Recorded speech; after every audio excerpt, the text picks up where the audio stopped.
Hello guys, welcome back to my YouTube channel. मैं हूं प्रताप गोरिया और आज हम बात करेंगे यूनिट थर्ड की, जो कि Jammu and Kashmir state board of school education के जो 11th क्लास की पॉलिटिकल साइंस है उसका जो थर्ड चैप्टर अब हम शुरू करने जा रहे हैं।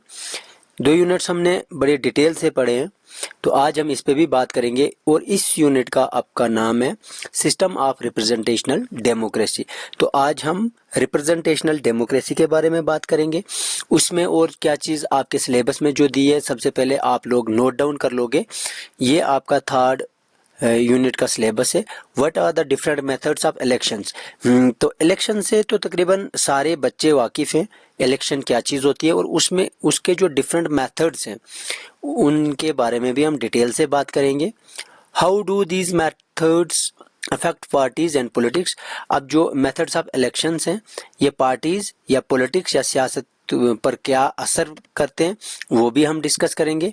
What was the post system chosen in, why was the post system chosen in India. तो इंडिया ने जो इलेक्शंस का जो वोटिंग का सिस्टम चुना है वो फर्स्ट पास्ट द पोस्ट, ये पोस्ट सिस्टम क्यों चुना है इसके बारे में भी हम डिटेल से बात करेंगे। What have been the effect of this system, और इस सिस्टम का क्या क्या असरात रहे हैं वो भी हम डिटेल से पढ़ेंगे। Why is there a system of reserved seats, तो रिजर्व्ड सीट्स क्यों रखी गई हैं, ये सिस्टम क्यों रखा गया, ये चीज़ भी हम पढ़ेंगे।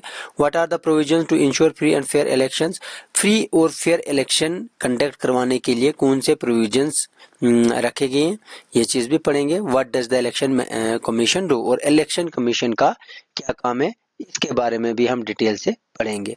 चलिए हम अपना आज का जो system of representational democracy start करेंगे।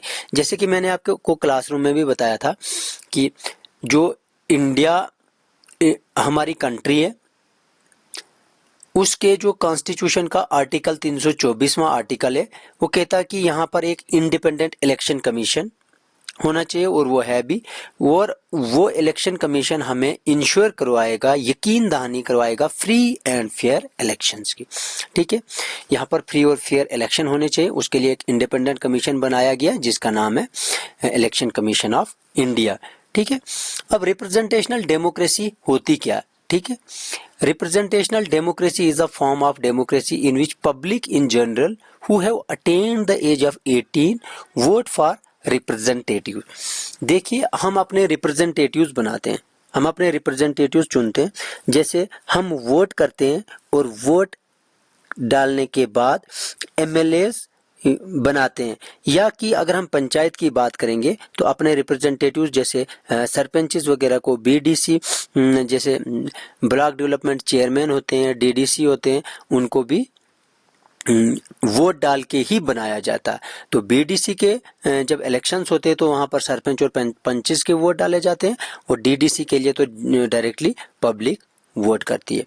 तो ठीक है, यही चीज़ मैं आपको बताने जा रहा हूँ कि वोटिंग सिस्टम के बारे में आज हम पढ़ेंगे कि इंडिया में वोटिंग सिस्टम क्या है। ठीक है, इलेक्शन सिस्टम इन इंडिया या वोटिंग सिस्टम इन इंडिया क्या चल रहा है। ठीक है, जो हमारी India is a constitutional democracy, यहाँ पे डेमोक्रेटिक गवर्नमेंट है। यहाँ पर हमारा जो कॉन्स्टिट्यूशनल डेमोक्रेसी है with a parliamentary system of government. ठीक है, ये चीज़ भी आपको नोट रखनी है क्योंकि इंडिया में पार्लियामेंट्री सिस्टम है, यहाँ पर 2 हाउसेज है, and at the heart of the system is a commitment to hold.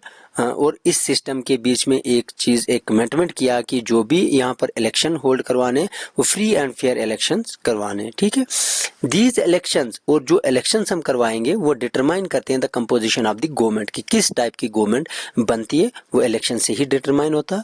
The membership of the 2 houses of parliament, 2 houses parliament के कौन से होते हैं, लोकसभा और राज्यसभा, वो भी डिटरमाइन करते हैं। The state and the union territories, जो हमारी स्टेट है या जो यूनियन टेरेटरी है, दोनों के, जैसे कि इंडिया का फेडरल सिस्टम है, जो पावर है दोनों के पास होती है, स्टेट्स के पास भी और यूनियन टेरिटरी के पास भी।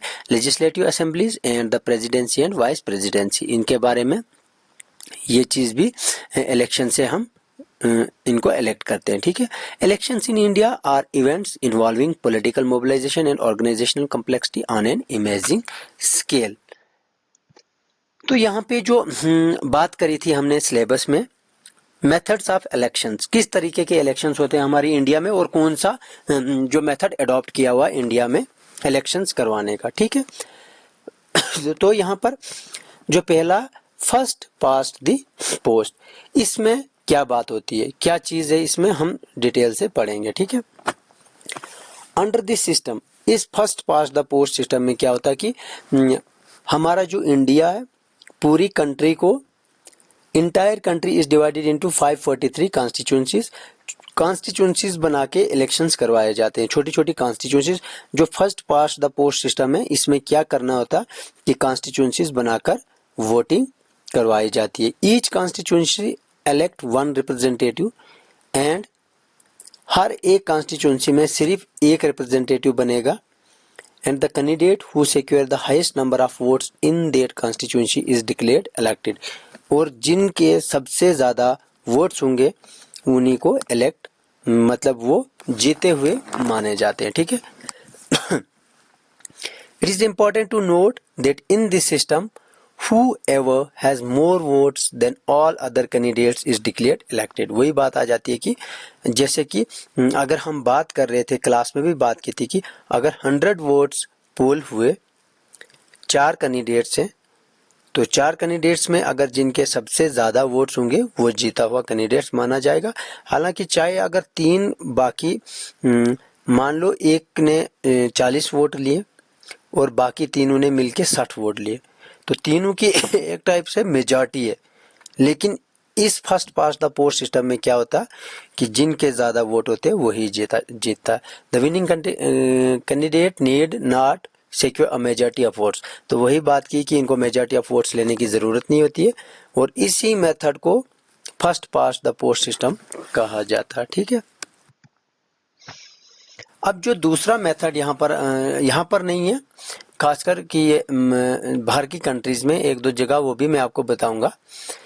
उसमें क्या होता है प्रोपोर्शनल रिप्रेजेंटेशन। इसमें आपको ये क्लियर पता होना चाहिए कि इस टाइप की वोटिंग में इलेक्शंस में क्या चीज होती है। यहाँ पर क्या होता है कि जो भी हमने first past the post system ऊपर वाला पढ़ा उसमें वोट कैंडिडेट के नाम पे दिए जाते हैं, ठीक है। जिसको कैंडिडेट रखा है, जो हमारा रिप्रेजेंटेटिव बनते हैं उनके नाम पे vote.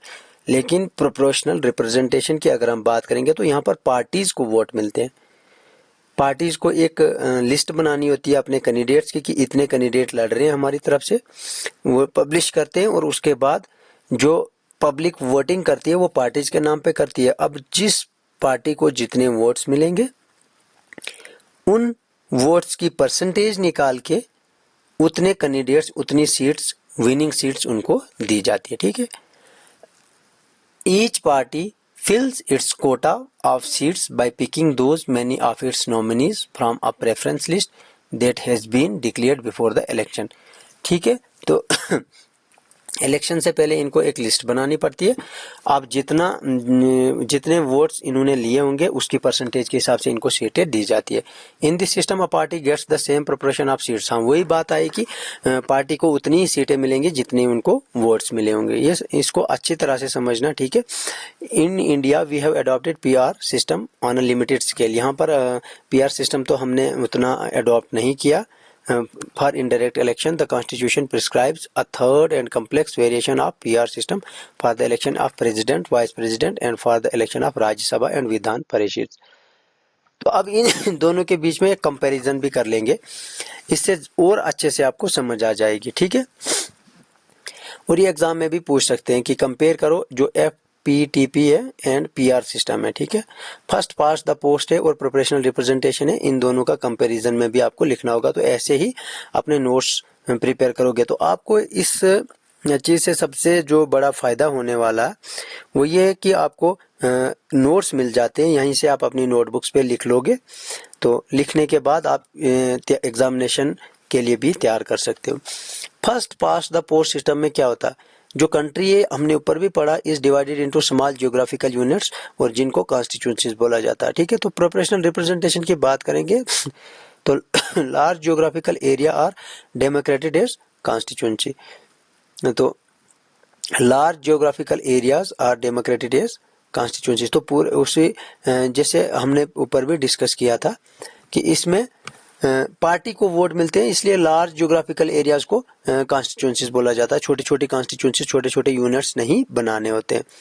Every constituency elect one representative. अब first past the post system में क्या होता है कि एक कॉन्स्टिट्यूंसी में एक रिप्रेजेंटेटिव को इलेक्ट करते हैं, ठीक है। द इंटायर कंट्री में भी अ सिंगल, इसमें पूरी कंट्री भी एक कॉन्स्टिट्यूंसी हो सकती है, क्योंकि इसमें क्या होता है कि पार्टी के नाम पर वोट करना हर जगह पे, ठीक है। Every voters votes for the candidate. अब first past the post system में कैंडिडेट के नाम पर वोट दिया जाता, लेकिन यहाँ पर क्या होता, पार्टीज के नाम पर वोट दिया जाता है, ठीक है। A party may get more seats than votes in the legislature. एक पार्टी यहाँ पर ज्यादा votes, a party may get more seats. हाँ, तो जैसे किसी पार्टी की अगर हम बात करेंगे तो ज्यादा सीट्स लेने का चांस कहाँ पे रहता, first past the post system में। वोट्स कम भी मिलेंगे तो ये कॉन्स्टिट्यूंसीज के बेस पे ज्यादा सीट्स निकाल सकती है, लेकिन इस पे नहीं होता है। प्रोपोर्शनल रिप्रेजेंटेशन में आपने जितने परसेंटेज वोट्स की मिली है उतनी सीट्स मिलेंगी। Candidates who win the election में नॉट गेट मेजॉरिटी, चाहे उसको मेजॉरिटी हो या ना हो, लेकिन वो जीता हुआ माना जाता। लेकिन यहाँ पे candidate who wins the election gets majority of votes, इनको बराबर मेजॉरिटी ऑफ वोट्स से जीते हुए होते हैं, ठीक है। एग्जाम्पल, हमारे यूके और इंडिया में first past the post system है, और इजराइल एंड नेदरलैंड में प्रोपोर्शनल रिप्रेजेंटेशन का सिस्टम है। तो इस वीडियो में हम इतना ही पढ़ेंगे। अब अगली वीडियो में हम बाकी वाले टॉपिक्स कवर करेंगे।